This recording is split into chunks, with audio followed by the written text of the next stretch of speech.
namin sa Pampanga. Kasama ko yan ako. Isang ospital. Bago lang yata itong ospital na to.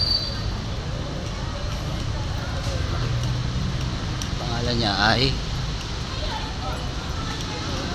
Jose B. Ingat Memorial Hospital. May share ko lang guys kasi yung hipag ko naka-confine dito ngayon. At nakwento ng bayaw ko ang galing-galing daw ng sistema dito. Ayan siya. Jose Lingad Hospital. Nakwento ng bayaw ko ang galing daw ng sistema dito kasi pagdating daw nila admit ka agad, tapos ang bilis-bilis, tapos yung mga doktor daw ang gagaling, tas mga bata pa, parang ang fresh ng hospital. Tas ang tinignan ko siya, ang ganda ng ambience niya, hindi siya kagaya nung doon sa Maynila na pinasa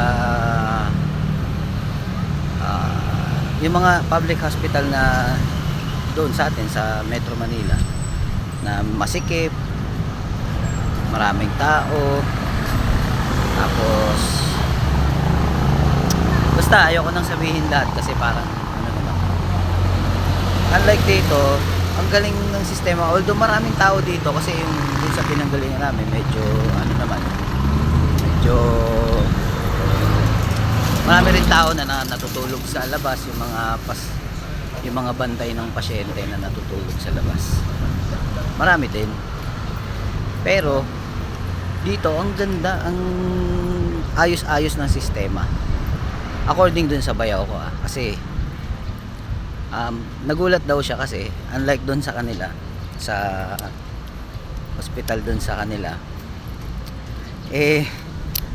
lumipas daw yung maghapon hindi siya naasikaso, kaya nung tumaas daw yung BP niya hindi siya naasikaso, kaya ang ginawa nila umuwi na lang daw siya, tapos doon na lang daw siya nagpababa ng BP sa bahay nila.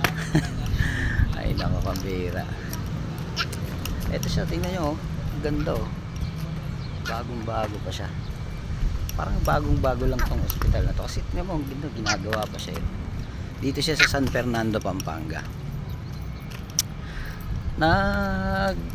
Naisip ko lang na i-share sa inyo kasi parang meron pala nag-i-exist na ganito kasi ang nakwento niya sa akin yung daw pagdating daw nila doon hindi na nila kinailangan ng diba doon sa atin pagka lalapit ka sa SWA, lalapit ka sa PhilHealth, pupunta ka sa PhilHealth, tapos yung iba malasakit center, kailangan pa ng guarantee letter kay congressman para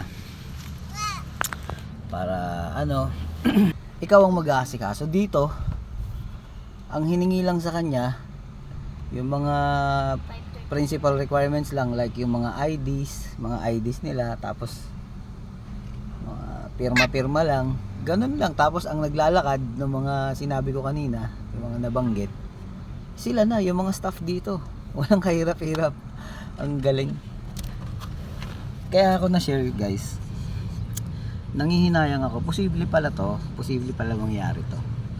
Na kahit na ganun, sa atin tama, maraming tao kasi concentrated ang tao sa atin, masyadong madami. Pero marami rin naman dito ganun din. Siguro nakita ko parang maayos lang talaga ang sistema. Nagkaroon ako ng inggit, sana lahat ng government hospital sa Pilipinas ganito. Magiging maayos sana. Magiging mas magaan para sa Pilipino na. Ako kasi sa totoo lang natatakot ako magkasakit, kaya ako iniingatan ko hangga't maaari, iniingatan ko yung sarili ko na yung kalusugan ko kasi ang hirap sa sa panahon ngayon parang ang hirap-hirap magkasakit kasi yun nga, ganun yung dadanasin mong ospital kasi meron ako na experience doon na may dinala akong stroke patient. Na-stroke siya umaga, alas 8 ng umaga. Na-admit alas 10 pa ng gabi. Ganun siya grabe, ganun siya kahirap. Napakaraming tao sa ER. Tapos pinababa lang yung BP ng pasyente. Nandun lang siya sa wheelchair, hindi siya nakahiga. Ganun siya kalala. Which is dito, yun nga, according lang sa kwento ng bayaw ko, no, na ang galing niya. Sobrang daw. Pagdating daw doon, talagang tinurukan kagad si ate na kinukuha na kagad ng dugo. Ang bilis. Kahit na maraming tao, marami rin naman tao eh. Kasi galing ako doon sa waiting area. Daming tao. Tapos pumasok ako sa loob, nag-CR ako, marami rin tao. Ang galing. Ang galing. Sana ganito sa buong Pilipinas, no, lahat ng ospital. Kung ganito lang sana, hindi ka matatakot, hindi ka mangangamba magkasakit. Kahit na pumila ka ng konti, at least sigurado ka. Tsaka according sa bayaw, kaya dito sila pumunta. Kasi may mga kilala yung bayaw ko na mga kaibigan niya na dito daw sila pumunta. Kahit na hindi sila taga rito, tinanggap sila. Yung mga kaibigan daw ng bayaw ko na nagpagamot dito, talaga namang gumaling sila. Tipong mga inatake sa puso, ganyan, na stroke. Dito nila dinala kasi doon nga daw sa kanila. Wala eh. Mahirap na lang magsalita, baka maano pa tayo. Pero ganun pa man, yun lang sana sa buong Pilipinas ganito.